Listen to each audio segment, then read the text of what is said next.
Gentlemen, welcome back to the mess, which is my desk. And today we are going to be talking about the WingWing. So if you think back to the previous video, is that I finally got all this set up. So I've got my transmitter, video transmitter in one wing. I've got the receiver in the other wing. I've also been and put the ESC out on the other side as well, just trying to balance it out. And then inside, what I've been and got, well, the most noticeable thing actually is this little camera on the front. Now, this little camera is a CMOS camera. It cost the whole of about £7 from Banggood, and it's got audio as well. As I learned, it's not the best camera for FPV, as you're going to find out at the end of this video. When you see the flight footage, it really does have issues trying to differentiate between the sky and the ground, and at some points in time it was quite hard to fly this as a first-person view. Then inside, what we've been and got our £14 stabilizer. Absolutely brilliant. It made FPV in this plane. And again, by the way, the video footage which you're about to see is my first flights with FPV. I have not flown FPV in a plane before ever, and because of the stabilizer in this WingWing Z-84, it made it an absolute joy to fly. Coming back onto the topic, we've got the camera cables. They're just really straightforward. So you've got black, you've got red, so that's positive and negative. You've got the yellow, which is the video feed. And then you've got this extra white one, which is audio, because on this tiny little camera, around the back, we do actually have a little microphone inbuilt there as well. Now that camera does actually run on 5 volts. So instead of running it off the ESC for better image quality, which turned out to be probably the best idea, I did have an extra little beck in there as well. And if I turn that up, there's a tiny little beck in there, and that provided flawless interruption-free video footage. And then I connected all that up to a little battery lead, so that actually goes onto the balance lead of the battery instead of coming off the main lead from the battery. And all up, I did have to put a little bit of extra lead in the front. That obviously clips down on the front, and what a brilliant FPV platform, and it cost absolute peanuts. The stabilizer really did make it possible. So for the sake of £14, it really has transformed this model into a brilliant FPV plane. Now, that's enough of me talking. What we're going to do, we're going to put up the video footage of my 2 flights, flying this as with first-person view. I did have a spotter next to me, so if you're thinking of getting into first-person view flying, make sure you get an experienced pilot to sit next to you, just in case you do screw up or you do get lost or disorientated. You can go, "Help, I'm stuck, here you go." And of course, while you're flying, all the time which I was flying, I was also telling my colleague Rich where I was in the field, and made sure that he knew where I was, just in case I did need to pass the transmitter across to him, that he would be able to rescue it, etc, etc. So with that said, I've only been flying for less than 3 months now, and this was my first FPV experience. From your point of view, it's not going to be very exciting.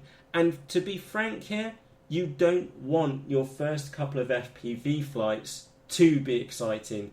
They need to be slow. They need to be steady. It's just like learning to fly line of sight.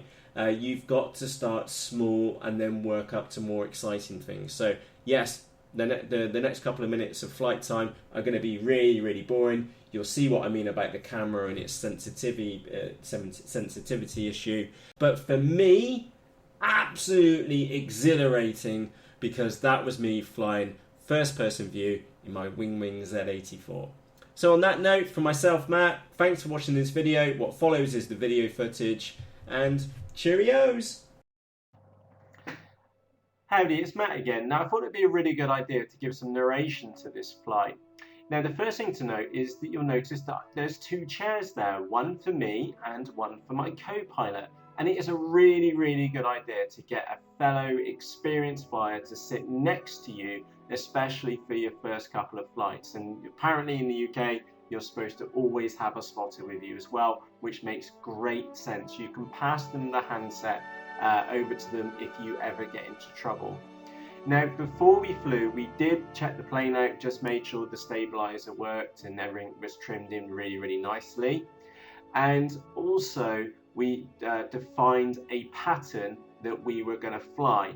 Also, being quite a talkative person, as you may have already guessed, is that I was also talking out the position of the plane at all times to Rich. And that's the battery done in the background. I burnt about 6 batteries. No, about 12 batteries there tonight and through the different planes. Anyway, as I was flying, I talked Rich through the position of the plane all the time, and Rich was absolutely fantastic and gave me great feedback while I was flying. So, Matt, you're going to need to turn left now. I think you've gone over a little bit too far. And it's that kind of feedback which you need, especially in your first couple of flights flying FPV. So the rest of this video is going to be kind of boring because it's me just doing circles. If you scroll on a couple of minutes, you'll see me actually be cheeky and fly through one of the rugby posts just for the challenge. It was actually super easy with FPV.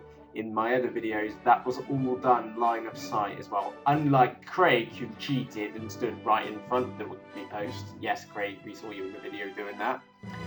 But coming back onto the topic, do watch the video quality. So here's me flying towards the back left-hand corner, and you'll see that the grass and the sky is all in perspective. Oh, a little thing which I learned as well is that I was actually flying really quite high up, and it didn't feel like I was flying really high up. And you'll see the proportion there me to the rugby post down there. I was probably about 100 meters up, but to be honest, it felt like I was scraping the ground when I was flying.